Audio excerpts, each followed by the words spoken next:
प्यारा सा माता रानी के दरबार में भजन लेके हम उपस्थित भइल बानी।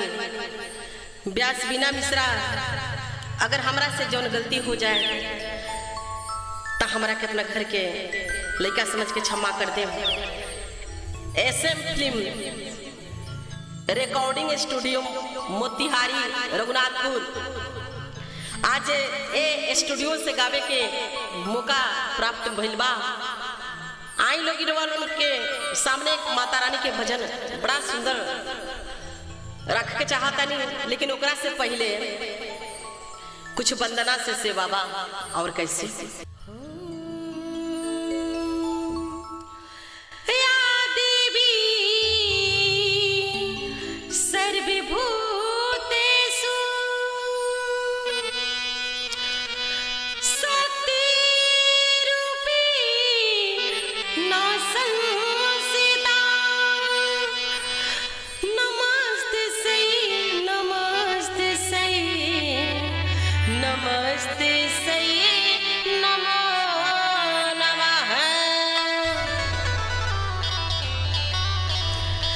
सर्वमंगल मांगली शिवे सर्वार्थ साधिके त्र्यंबके गौरी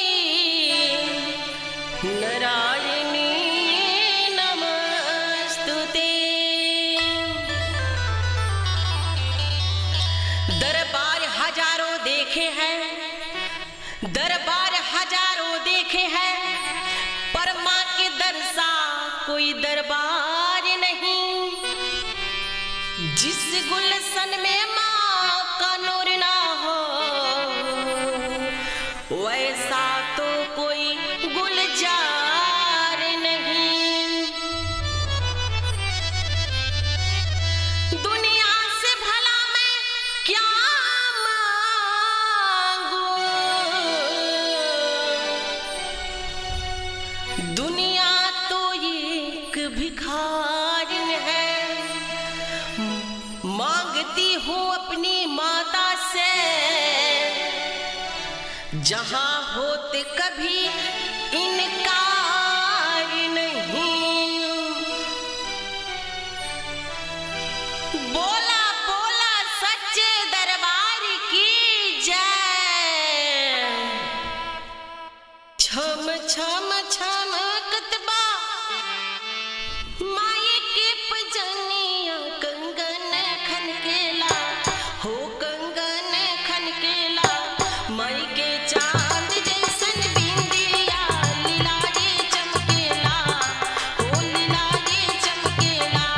माई के चांद जैसन बिंदिया, लीला रे चमकेला हो लीला रे चमकेला।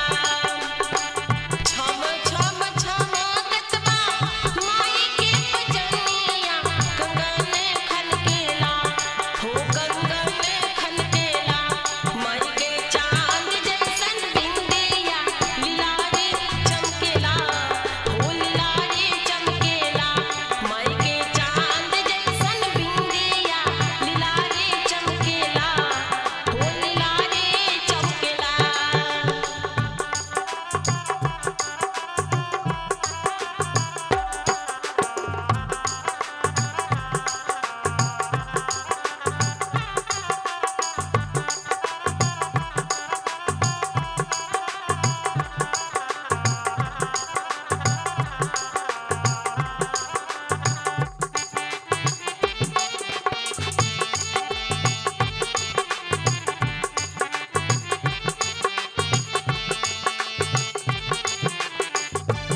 स्टूडियो मोतिहारी।